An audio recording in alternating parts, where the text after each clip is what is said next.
Sarah slouched. She put her hands over her eyes. God, this acting class was going to be a tough one to get through.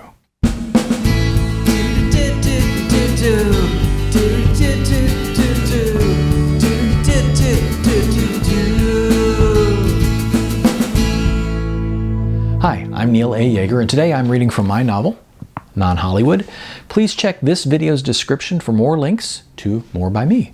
This is Chapter 8, Acting Classes. Oh, acting classes. Sarah was in exactly the wrong headspace for an acting class. She hadn't slept much for running the whole Mitchell breaking up with her thing through her head repeatedly.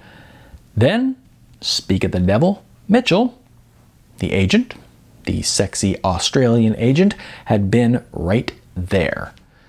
Mitchell had planned to come pack his things while Sarah was at the acting class, but since she was running late, something that she absolutely never did unless her heart and self-esteem had been mashed under army boots, she ran into him in the hall. And gee, that had been really swell. He had looked good, confident with a happy little bounce in his steps, while she felt like she had been run over by a truck. No, actually not a truck. It was more like run over by a bicycle, one with those skinny little tires, but ridden by a gigantic fat guy who chose to run over her again and again and again and again. Now, on top of all that, her acting teacher, Coach Bobby, had announced to the class, "Team exercise! Each one of you is a piece in a machine that manufactures condoms." And it was that jubilant announcement that had caused Sarah to put her hands over her eyes. She covered her eyes and thought of today's phone call, wherein her mother had entreated her for about the 1,000th time to give up on LA and come home. There was a spot waiting for her at the family's insurance agency. All Sarah had to do was come home. With eyes covered, Sarah could still hear the room of the acting class around her, and what she heard was her classmates cheering and giggling at the oh-so-endearing idea of the team exercise.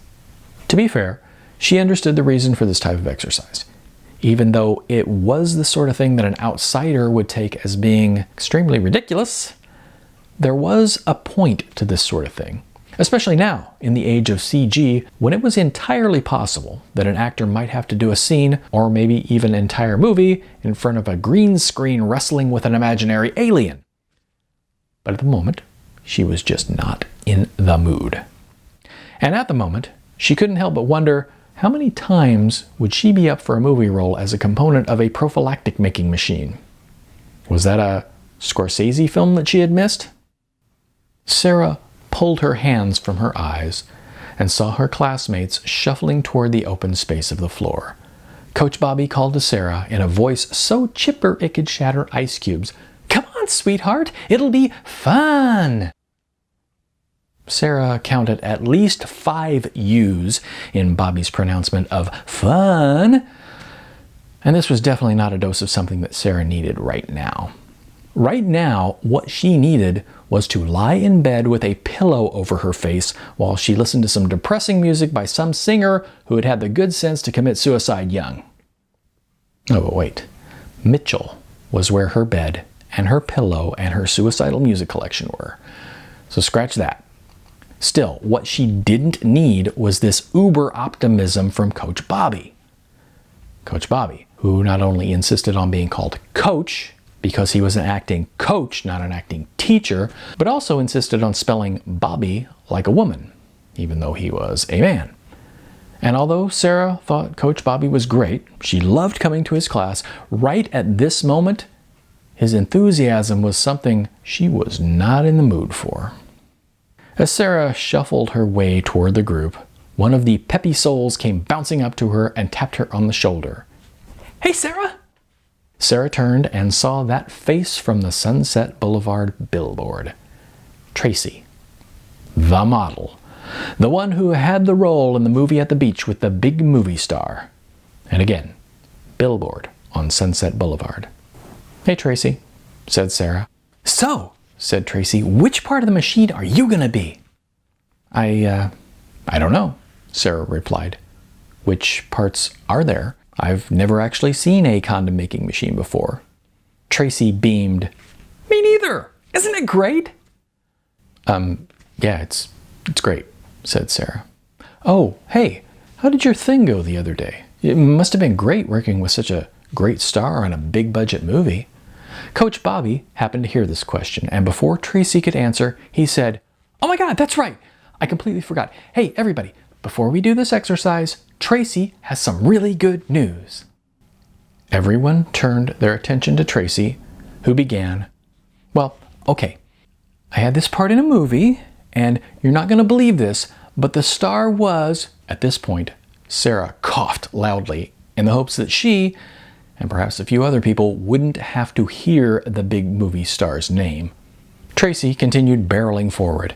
It's a romantic comedy, and he plays this guy who, has lots of girlfriends until he finally falls in love, and I'm one of the girls he goes out with. So it was just like a date scene, and I think it was like a montage, so I don't have any lines. I just walked on the beach with him, and unfortunately I didn't get to kiss him, but oh my God, is he ever cute in real life. Sarah looked around at her classmates, who all beamed at Tracy. As Sarah looked, she couldn't help wishing that she were standing next to one of the posts. That way, she would have a convenient object against which to smash her own head. Tracy continued. And I think he was flirting with me a little bit. And a round of applause.